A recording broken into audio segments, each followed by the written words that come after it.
one tire out of 4 on that one pit stop that was mixed up. This is a powwow going on right now between Jason Ratcliffe there on the right, his tire specialist Jason Clements on the left there. They got an extra tire. When he spun out, he flat spotted all 4. You don't just automatically get a new set of tires for that, but they were able to prove that one of the right side tires had a cut in it. You are allowed then to buy another tire. That is a tire that they're sitting and looking at. The 4 tires on pit wall are marked as set 4 on 3 of them, and set 5 and set 4 on 1. So it's mismatched sitting on the wall. There's an extra tire here. I think they're trying to figure out which is maybe the lesser of 2 evils in making this mismatched set a somewhat matched set, Alan. Yeah. So if what's left in the pits are mismatched, then what went on the car was mismatched at what point? Remember the pit stop where they had all the confusion over which set was going on the car?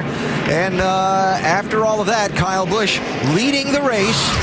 Went for a spin back at lap number 90 up in turns 3 and 4. Yeah, he loses in 3 and 4 right there. Spins, and after the pit stop, the car didn't run too good after that, and that's where the confusion started.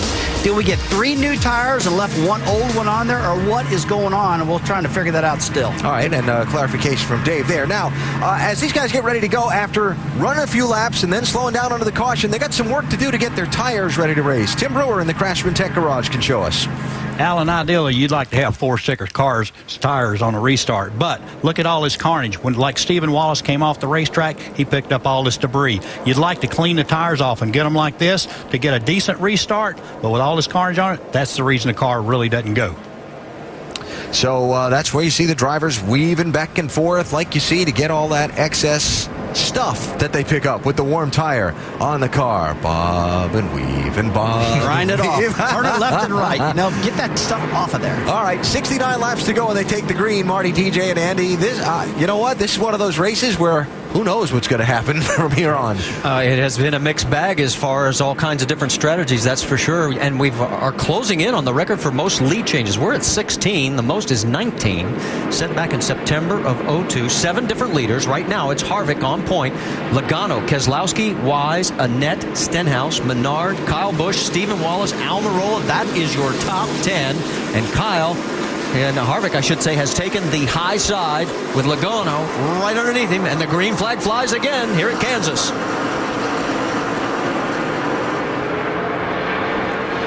Joey Logano did a great job of anticipating that start. Side by side through 1 and 2. Remember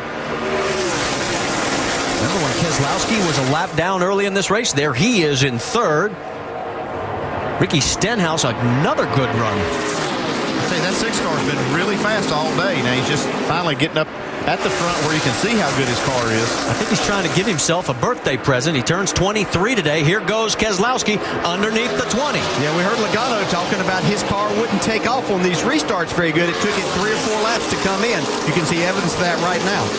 Well, and we all know the fact that Brad is well in control of the Drivers' Championship, but in the pre-race and after last week's race, Brad made a point of talking about the Team Championship, the Owners' Championship, and he's got to finish ahead of that 20 and the 18 to pick up points in that category, and so far he's doing it right now. Oh, got a car spun off. Oh, got a scan. Michael Annett, the 09, also involved, of Brian Scott. Stuff for a rear quarter panel together, guys. Get stuff together for a rear quarter panel. Get caught up first. Go ahead, go get caught up. Annett gets refired and back out onto the track. You can see the damage on the right side. That was one of those cars that had been out there on older tires, full of fuel, which makes it even more of a challenge. Well, here's the tough break for the 09. Time, get caught up. Put the 4 tires on it. Fill it with fuel. Brian Scott was the first car 1 lap down, so there will not be a lucky dog this time. Let's take another angle on this. Watch on the left side. That's Annett. See Annett. His car is already getting loose. That's product of those older tires, full of fuel, a lot more weight back there, makes the car free. You see, just gets up into the safer barrier with the right rear. Definitely going to have to get some tires. Now, you'll see the 09, I think he got tapped a little bit as he tried to slow down, send him spinning. I think he'll come into the shot here. On board with Carl Edwards. Well, that thing just snapped around. Yeah, that's pretty wicked right there. And there's the 09. See, Brian Scott even got into the back of Joe Nemechek a little bit, and you see some damage on the left front area there and the hood. So Annette was in 8th before the spin. He's in right now as they're pounding on that fender, putting on some more Goodyears. As we are now under our 6th caution here at Kansas, we still have 66 laps remaining. We've got a quick moment. Rusty, DJ, I want to get your observations on what we've seen so far.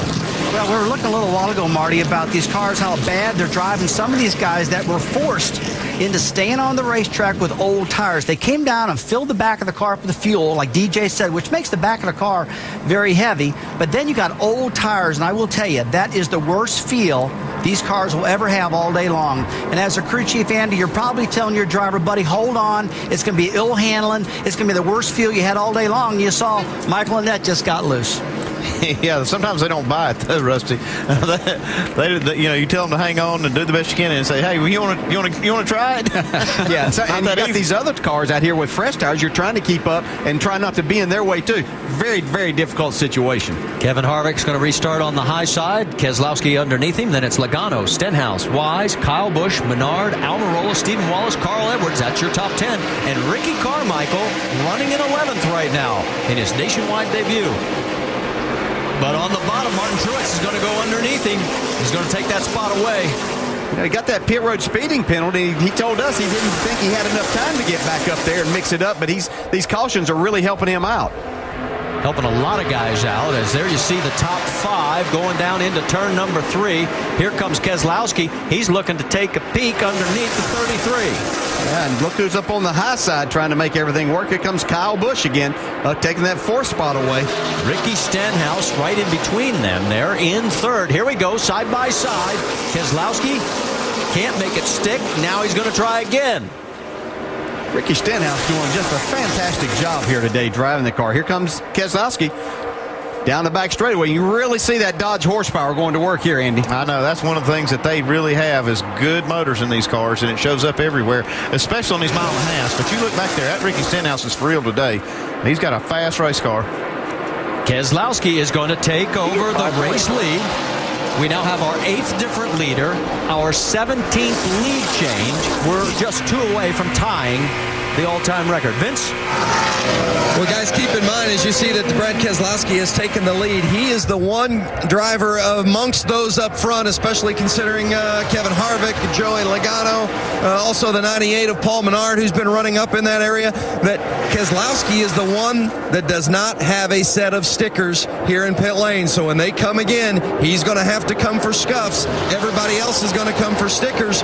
Got to believe that the tires are going to make some difference in that final stint. On the right side, you got Stenhouse trying to hold off Kyle Busch. On the left side, you got Josh Wise, Martin Truex, Stephen Wallace. That's all for 9th, 10th, and 11th. Kyle is going to pass Stenhouse, moving back to 4th.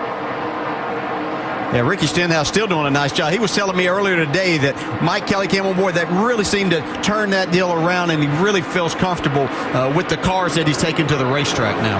Remember, Stenhouse finished 4th back at Richmond, his best run of the year. There is your top 4 and 5 as they go flying through the screen. Let's go back to the battle for the lead again. Harvick wants it back. I don't know if he's going to be able to take that lead back on the bottom. Let's get an update on Ricky Stenhouse, who's in 4th. Doc? You were talking about how much difference Mike Kelly has made for Ricky Stenhouse. You know, Mike said Ricky in the last 7 or 8 races, it's amazing how he's matured as a driver, going to other drivers, getting information, feeling confident about his abilities. He said, you know, early in the year we had all those wrecks. We parked all those cars, had the DNFs, but he has had top 15 finishes in 7 of the last 9. He said he's been the top finishing rookie for the last 5. He said the confidence has been the big difference in Ricky Stenhouse, believing that he can go to these guys and now run with them up in the top 5. Yeah, 5 of those crashes in the first 12 starts, to put a period on it for you, Doc, and 0 DNFs in the last 13. And look at the 18. While all this was going on, here he is just slicing and dicing, and here he is back into the 2nd spot. Dave? And Martin, remember we played that radio where Kyle said, did you guys make a change? And then they talked about taking a spring rubber out of the left rear. And they he said, well, it's worse than it was before. Guess what they did on the last stop?